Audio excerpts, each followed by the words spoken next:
Selamat pagi anak Bapak semua. Apa kabarnya hari ini? Semoga sehat-sehat selalu ya. Nah, untuk pagi hari ini pelajaran matematikanya kita pelajari tentang materi sifat-sifat operasi hitung. Seperti yang sudah kita pelajari sebelumnya, operasi hitung itu yang kalian ketahui kali, bagi, tambah, kurang. Ada beberapa hal dalam sifat-sifat operasi hitung ini yang perlu kita pelajari. Jadi kita belajar ini supaya ketika kalian menemukan permasalahan atau soal matematika, kalian bisa menggunakan ini supaya mengerjakan soalnya lebih cepat. Nah, kita lihat ada beberapa sifatnya. Sifat yang pertama adalah komutatif, pertukaran. Kalau Bapak lebih gampangnya untuk mengingatnya, kalian boleh sebutkan tukar posisi. Nah, berlaku di operasi yang mana, Pak? Komutatif ini atau pertukaran posisi ini berlaku di penjumlahan atau di perkalian. A tambah B itu sama dengan B tambah A. Itu artinya komutatif, pertukaran. Bertukar posisi tapi tidak mengubah hasil. Perkalian A kali B sama dengan B kali A. Jadi ketika ditukar pun posisinya dia tidak mengubah hasilnya. Kita lihat contohnya. Contohnya adalah kalau penjumlahan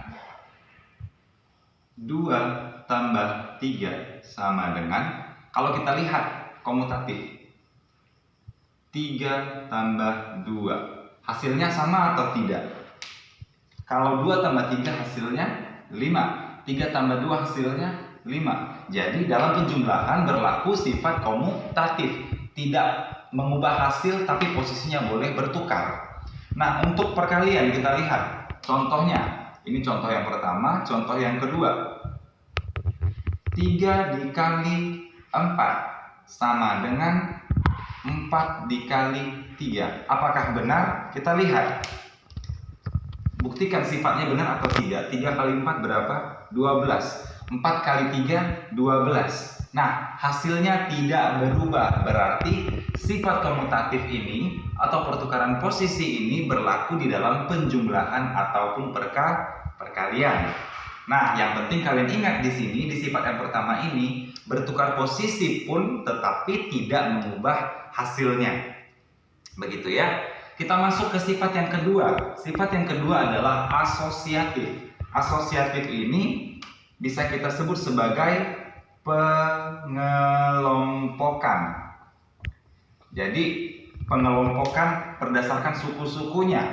Kita lihat, ada misalnya beberapa operasi di dalamnya. Contoh penjumlahan ini ada 3 buah penjumlahan kita temukan. A tambah B kita kelompokkan sendiri, lalu kita tambahkan dengan C. C ini kelompoknya sendiri. Seandainya ini kita jumlahkan tapi posisinya kita kelompokkan berbeda, kita buat jadi kelompok yang berbeda. A jadi kelompok sendiri, B dan C kelompoknya sendiri. Apakah hasilnya sama? Kita akan buktikan dari contoh. Kita lihat 2 tambah 3 kelompok sendiri dijumlahkan dengan 5 sama dengan, kalau kita ikuti rumusnya, 2 ditambah kita kelompokkan 3 tambah 5. Nah, kita mau lihat hasilnya sama nggak ya? Benar nggak ya sifat ini? Kita lihat hasilnya. 2 tambah 3, 5 tambah 5. Kemudian di sini kita lihat 2 ditambah dalam kurung 3 tambah 5 berapa? 8. Hasilnya ini berapa? Ini 10. Ini berapa? 10. Berarti sifatnya berlaku. Berarti benar asosiatif atau pengelompokan hasilnya tetap sama walaupun kelompoknya sudah diubah, berbeda. Inilah sifat asosiatif. Nah, kemudian kita masuk ke sifat berikutnya. Sifat berikutnya adalah distributif, distribusi. Distributif ini adalah penyebaran. Artinya ada satu kelompok yang nanti kita sebarkan keluar. Kita lihat rumusnya supaya kalian gampang mengingat. Bapak buat huruf-huruf dari tadi itu adalah angka-angka yang Bapak gantikan sebagai huruf. Angkanya berapa saja boleh. Nah, kita lihat A kali dalam kurung B tambah C. Itu kalau kita sebarkan, artinya seperti ini kita sebarkan. Si A kita kalikan dengan si B, lalu kita jumlahkan dengan si A dikalikan dengan si C. hasilnya menjadi A kali B tambah A kali C, tapi sudah ada dua suku di sana. Coba lihat ya, A kali tadi dalam kurung B tambah C. Nah, si B dan C inilah yang kita sebarkan. Kita sebarkan ke si A menjadi A kali B tambah A kali C. Jadi kalian lihat operasi yang ada di sini yang berubah seperti apa. Ini kalinya 1, di sini tambah 1. Tapi di sini kalinya jadi ada 2, tambahnya hanya 1. Nah, coba lihat perubahan-perubahannya. Lebih gampangnya kita lihat contoh. 2 dikali 3 tambah 5 sama dengan, kalau kita ikuti dari rumusnya, hasilnya 2 dikali 5 tambah, maaf, 3 dulu ya. 2 dikali 3 tambah 2 dikali 5. Kita selesaikan dulu nih. 2 kali 3, 6. Tambah 2 kali 5, 10. Hasilnya 16. Ini dari rumusnya. Kalau kita kerjakan seperti biasa, apakah sama hasilnya? 2 dikali 3 tambah 5 berapa? 8. 2 kali 8, 6, 16. Sama enggak?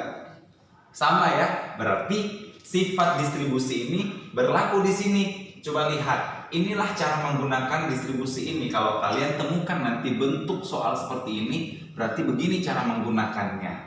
Hasilnya tetap sama. Mau kalian kerjakan langsung seperti operasi sebelumnya, atau menggunakan sifat dari operasi ini boleh. Yang mana saja yang paling kalian gampang mengerjakannya.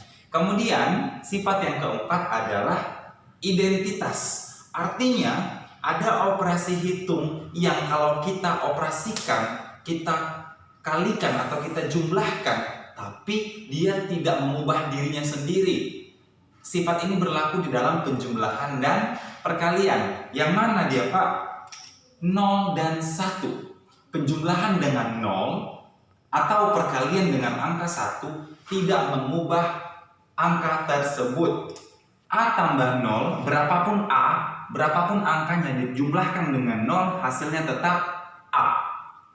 A dikali dengan 1, berapapun A-nya dikali dengan 1, hasilnya A. Maka yang disebut sebagai bilangan identitas berarti si 0 dan si 1, tapi berbeda operasinya. Dalam penjumlahan 0 itu identitas, dalam perkalian 1 itu identitas. Jadi artinya identitas dia tidak mengubah operasi itu, tidak merubah nilainya, tidak merubah hasilnya. Lihat contohnya. 2 tambah 0 sama dengan 2. 4 tambah 0 sama dengan 4. Berarti 0 adalah identitas karena 2 dan 4 tidak berubah. Kita lihat contoh perkalian. Perkalian identitasnya itu si angka 1.